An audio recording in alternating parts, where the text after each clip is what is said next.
किदवई साहब, फराज साहब मैं ये पूछूंगी आपसे, आप कह रहे हैं कि इंडिया पर भरोसा कर ले, इंडिया पर भरोसा कर ले, इंडिया, ये कह रहे हैं ना आप?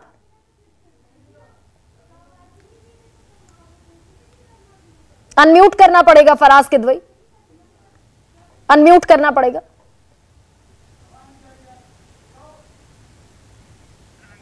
आपको आवाज आ रही है मेरी? फराज साहब थोड़ा सा ऊंचा बोलिए, मैं बेहतर समझ पाऊंगी आपको।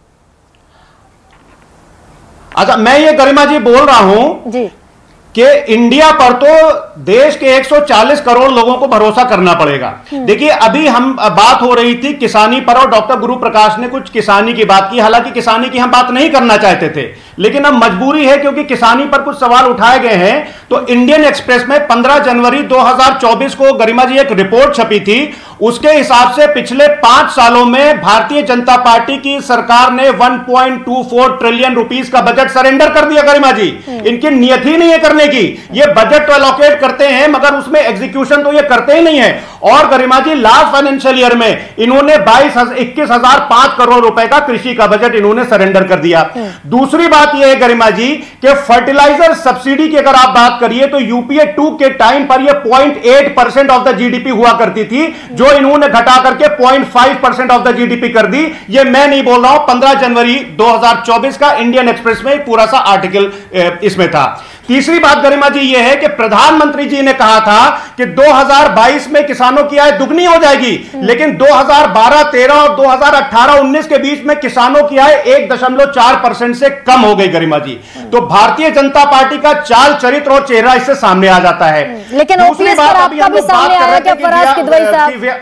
आप कह रहे हैं आप ओपीएस देंगे, कांग्रेस चुप रह गई, जिस पर हिमाचल जीत लिया और जिस पर तेलंगाना और कर्नाटक में माहौल बना, उस ओपीएस पर कांग्रेस की चुप्पी, आप कह रहे हैं आप ओपीएस देंगे। तो ये चुनावी जो गुणागणित है आपके यहां भी उलझा हुआ है ना? गरिमा जी, कुछ उलझा हुआ नहीं है। पहले मुझे अपनी बात कंप्लीट कर लेने दीजिए, 20 सेकंड और दे दीजिए। गरिमा जी, प्रधानमंत्री जी बोलते हैं कि we are the 5th largest economy in the world. प्रधानमंत्री जी बोलते हैं कि we are the 5th largest economy in the world और हम 3rd लार्जेस्ट इकोनॉमी बन जाएंगे। Yes, we are the 5th largest economy in the world. लेकिन गरिमा जी, जो भी ग्रोथ हो रही है that is a jobless growth and non inclusive growth. Garima ji, आज देश में क्या हो रहा है कि आज देश के 35% बच्चे मैल न्यूट्रिशन का शिकार हैं। 2047 में जब ये 35% बच्चे बड़े होंगे तो हमारी जब वर्कफोर्स में जाएंगे तो they will not be able to think straight. लेकिन 2047 बड़ा जिम्मेदारी वाला सवाल पूछती हूं मैं आपसे, आप जिनके साथ बैठे हैं अलायंस में, उनकी सरकार थी राजस्थान में और राजस्थान में 11, 12, 13 कितनी बार पेपर लीक हुए? कितनी बार पेपर लीक हुए? गरिमा जी, उत्तर प्रदेश में अभी पेपर लीक का सबसे बड़ा वाकया सामने आया है और प्रॉब्लम यह है कि भारतीय जनता पार्टी किसी भी प्रॉब्लम को एक्सेप्ट करने के लिए तैयार नहीं होती है। लेकिन गरिमा जी, यही हमारा अलायंस पार्टनर है यूपीए, जो कि 2004 से 2014 के बीच में, गरिमा जी, जब इतिहास लिखा जाएगा भारत का तो 2004 से 14 के बीच एक सुनहरे अक्षरों में लिखा जाएगा, क्योंकि 1990 के बाद से जो भी लिबरलाइजेशन शुरू हुआ उसके बाद से 2004 और 14 के काल ने एक कैटलिस्ट की तरह काम किया। और क्या गारंटी है फराज साहब, क्या गारंटी है फराज साहब, एक सेकेंड, अब मैं यूपीए 2 का आपने जिक्र किया, मैं यूपीए 2 याद दिलाती हूं आपको। 3 साल में 5 रेल मंत्री बदले गए, पेट्रोल डीजल प्राइस हाइक हुआ, ममता बनर्जी ने समर्थन विड्रॉ कर लिया, मुझे खूब अच्छी तरह याद है, मैं खबर पढ़ रही थी। महिला आरक्षण बिल का नाम आया तो जितनी यादव तिकड़ी है वो सब निकल गए, मुलायम सिंह यादव निकल गए, इसके अलावा आरजेडी का जबरदस्त विरोध हुआ, महिला आरक्षण विधेयक पारित नहीं हो पाया।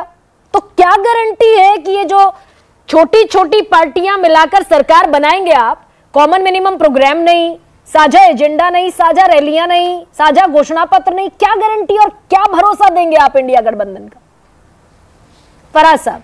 गरिमा जी, गारंटी यह है, देखिए देखिए क्या है कि हम हिस्टोरिकल इवेंट्स को और हिस्टोरिकल फैक्ट को जब तक नहीं एनालाइज करेंगे तब तक हम किसी कंक्लूजन पर नहीं पहुंच पाएंगे। Absolutely. 2004 वर्सेस 2014 में जो हमारी इकोनॉमिक ग्रोथ थी या और सारे पैरामीटर्स पे जिस तरह से देश ग्रो कर रहा था, क्या 2014 के बाद से ग्रो किया है वैसा? गरिमा जी, मैं गारंटी के साथ कहता हूं, इस देश की आज की तारीख में सबसे बड़ी जो प्रॉब्लम है वो आर्थिक असमानता की है। गरिमा जी, 1980 में 30% जो लोग थे उनका देश की इकोनॉमी पर या देश की इनकम पर कितना कब्जा था, और आज आप देख लीजिए, आज देश के 10% लोगों के पास, लोगों का जो कब्जा है वो 40% से ज्यादा बल्कि 50-60% हो गया है। आज देश के 35 करोड़ जो परिवार है गरिमा जी, जो समस्याएं हैं वो तो मैं गुरु से पूछती हूं और हर डिबेट में पूछती हूं, लेकिन रीना गुप्ता